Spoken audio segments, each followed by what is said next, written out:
cette vidéo qui est les K-dramas. Donc aujourd'hui on va parler des K-dramas, qui est des séries télévisées, comme en France un peu, mais en coréen. Donc qui s'approprie la société coréenne, tout ce qui est les amoureux et tout. Mais en Corée. Donc maintenant nous allons citer les points communs.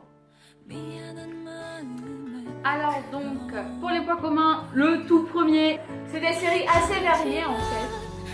Voilà, donc c'est des séries composées en plusieurs épisodes comme n'importe quelle série américaine. Et ça comporte une histoire.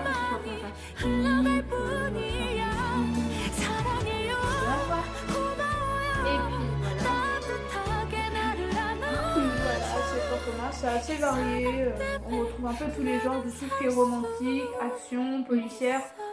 Si vous aimez les dramas à l'eau de rose, on va vous conseiller, mais il y a aussi des dramas romance, lycée, des trucs assez adultes, assez fantastiques et tout. Donc bon, c'est un peu comme des séries, hein, mais c'est des dramas parce que ça se passe en Corée, c'est des choses assez mélodrames et tout. Et il y en a pour tous les goûts, vraiment, si vous voulez. Voilà quoi, regardez, vous aimez quelque chose, vous tapez, et vous regardez, et vous aimez, et puis vous continuez, et vous continuez. Mais après c'est aussi similaire aussi au niveau du temps, par exemple, je sais pas si vous connaissez The Walking Dead ou Orange is the New Black. Ouais voilà, des séries comme ça.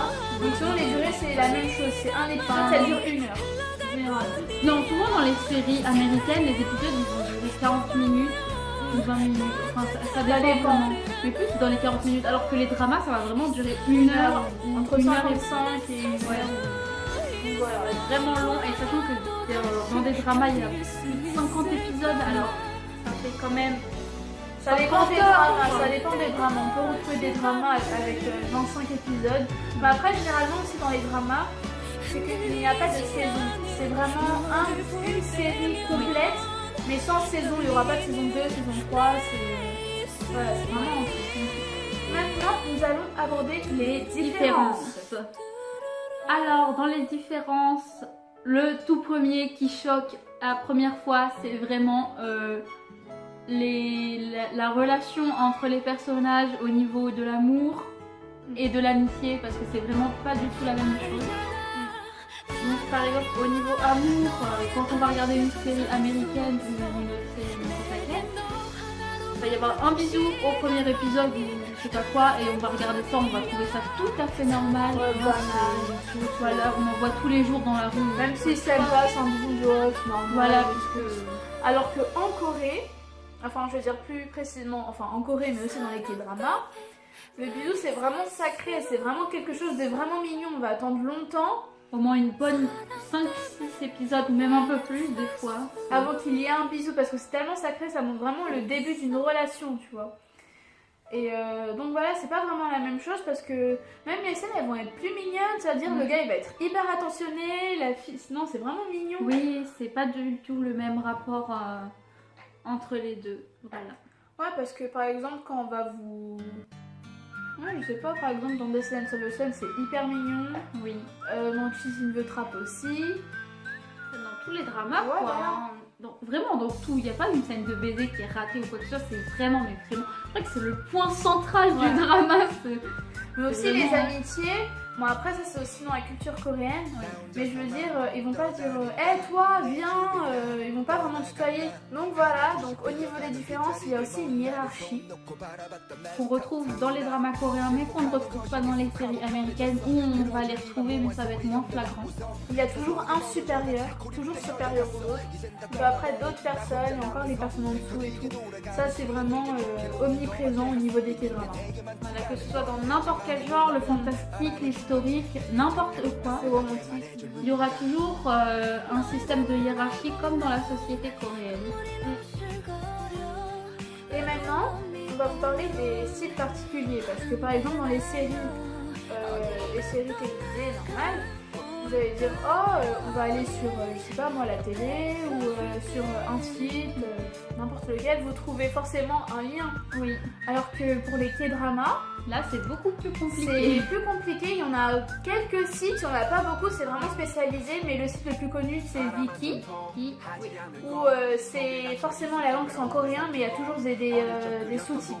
En toutes les langues. C'est ça qui est bien chez Viki, c'est qu'ils traduisent, mais vraiment en toutes les langues. Quoi. Après, il y a aussi Drama Passion, Drama Fever. Mais ça, Drama Passion, c'est plus pour les Français, puisque c'est vraiment un 100% traduit en français. Après, ce qu'on retrouve aussi, c'est que généralement dans les séries américaines, il y a souvent des voix françaises qui prend le truc du personnage. Oui. Alors que en les K-dramas, il n'y a jamais des voix françaises, c'est que la voix originale, mais après c'est traduit. Donc ça aussi, ça fait une différence. Et vraiment, on va pas se le cacher, les voix originales c'est toujours mieux que les voix en français. Ça fait plaisir. Alors, la question, Betty, quel est ton drama préféré? Mon drama préféré, ça va être assez dur parce que j'ai vraiment beaucoup de dramas. Peut-être celui qui m'a le plus marqué, c'est Descendants of the Sun, celui que je mets ici. Oh, l'histoire est vachement belle, vachement bien. Franchement, c'est vraiment un truc qui change. C'est pas des situations qu'on retrouve tous les jours parce que je vais raconter un peu la synopsis. Le gars, c'est un Yushiki. C'est un gars qui fait partie des forces de l'ordre. Du coup, il s'occupe de tout ce qui est les missions aussi, faire la guerre dans des pays où il y a la guerre, par exemple, voilà, et tout. Et la femme, c'est une chirurgienne, donc une femme médecin, et du coup, elle, son but, c'est de sauver les vies des gens, etc.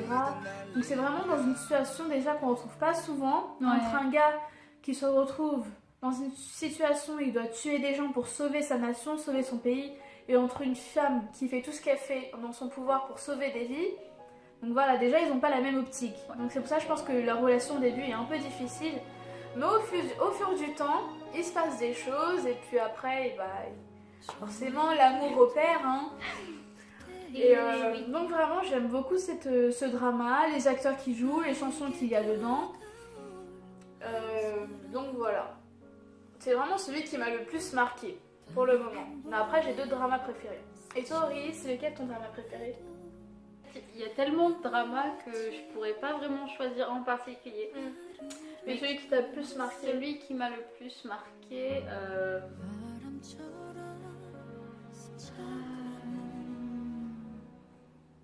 C'est une très bonne question. Je sais pas, t'as regardé comment Descendants of the Sun, She's in the Trap? Ouais, j'ai regardé. Bah oui, je les ai tous regardés.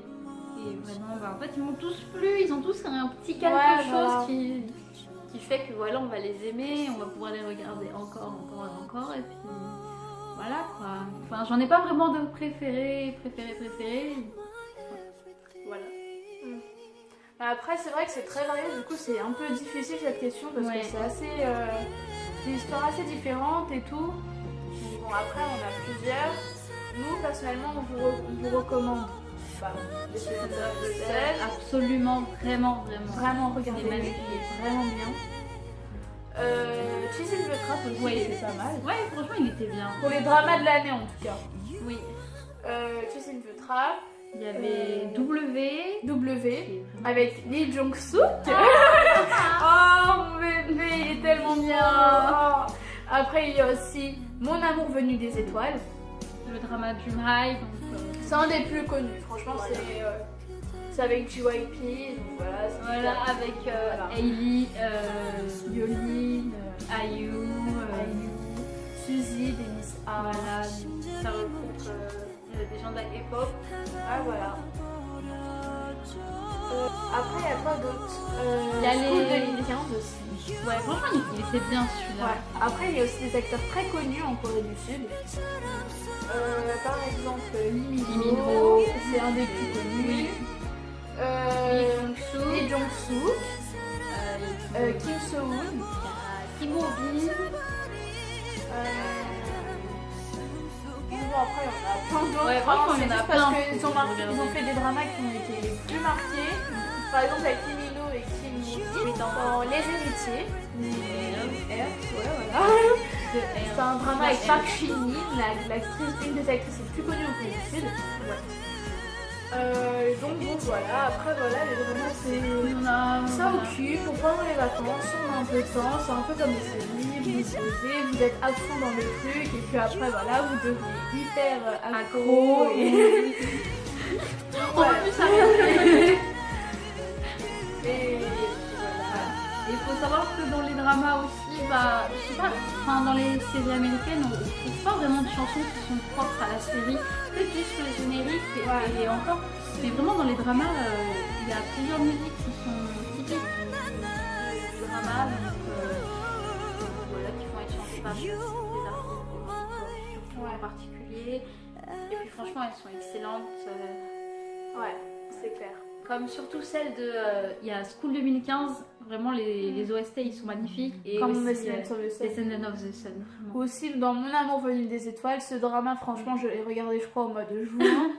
Les OST, ils sont super. La belle. Donc voilà, j'espère que notre vidéo vous a plu et que vous continuerez à nous suivre. Pour plus d'infos, vous les retrouverez en barre d'infos. Vous pouvez nous retrouver aussi sur les notre réseaux compte sociaux, tel que Twitter et prochainement Instagram. Donc voilà, continuez de nous suivre, faites partager, si Voilà, vous lâchez voulez. un pouce Et un petit commentaire. Bisous. Voilà, bisous. Vous êtes. Ciao ciao.